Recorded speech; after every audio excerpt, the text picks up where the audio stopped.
let's talk about the new race for space. Right now, as we speak, several countries have developed or are in the process of developing new forms of space technology to help them get into space and to other planets successfully.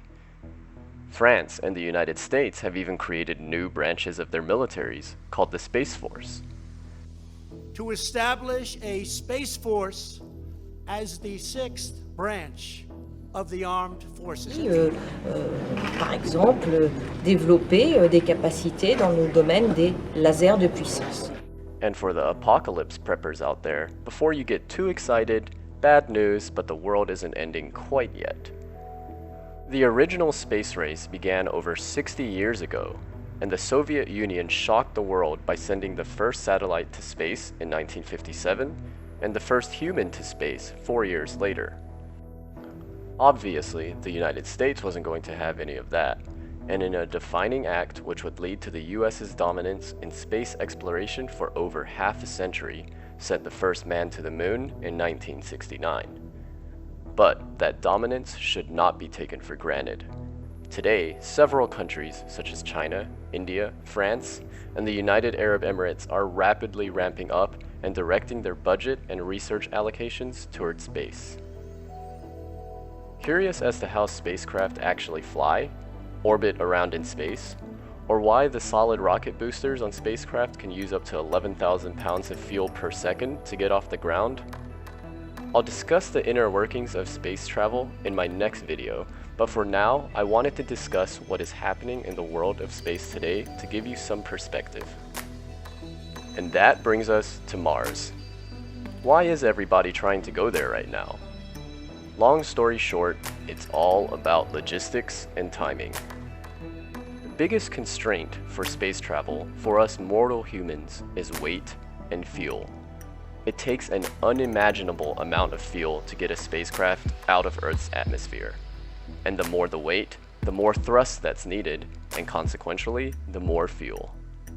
Let's take a look at the orbits of Earth and Mars around the Sun. Because they revolve around the Sun at different paces, the two planets can either move closer or further away from each other. At their furthest points, they are nearly 400 million kilometers apart. However, at the closest, only 60 million kilometers. With our current technology and rocket propulsion, a flight path of 60 million kilometers would take around 7 months. Still a sizable amount of time, but that's far better than the nearly 4 years it would take at Earth and Mars's longest trajectory. This shorter path, however, only occurs every 26 months.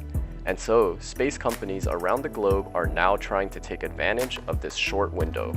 Otherwise, they'll have to wait until 2022. China and the United States have both launched their separate rockets into space this past month, with the goal of sending their own rovers onto Martian ground for scientific research and future expeditions. If successful, China's Tianwen-1 rover will be the country's first landing on the Red Planet. In the US, NASA's Perseverance rover will seek signs of habitable conditions on Mars and search for past signs of life. We as humans are closer to the future of travel and colonization than many realize. Space tourism, space flights around the Earth, a flight to Mars. Maybe even just a couple years ago, these terms may have still sounded like science fiction. But let's discuss. This time around, the new space race is not just a race between large superpower nations. Privatized companies have their own competition going on as well, and have sometimes even preceded the launches of their own government. I'm assuming most of you have heard of Amazon, Virgin Airlines, SpaceX. Companies such as these have launched their own commercial space programs. The CEO of Virgin has created Virgin Galactic and has opened up a spaceport in New Mexico where customers who have paid $250,000 each will be able to soon travel in a spacecraft to Earth's orbit and back. SpaceX has promised construction on Mars commencing in fewer than 30 years from now. At the moment, it may seem that countries or private companies are just launching things into space and towards Mars, creating space forces, or advertising space travel as more of a flex.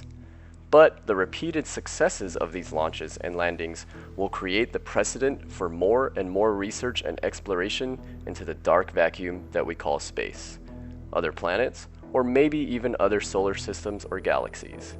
And that would be a real flex for humanity as a whole.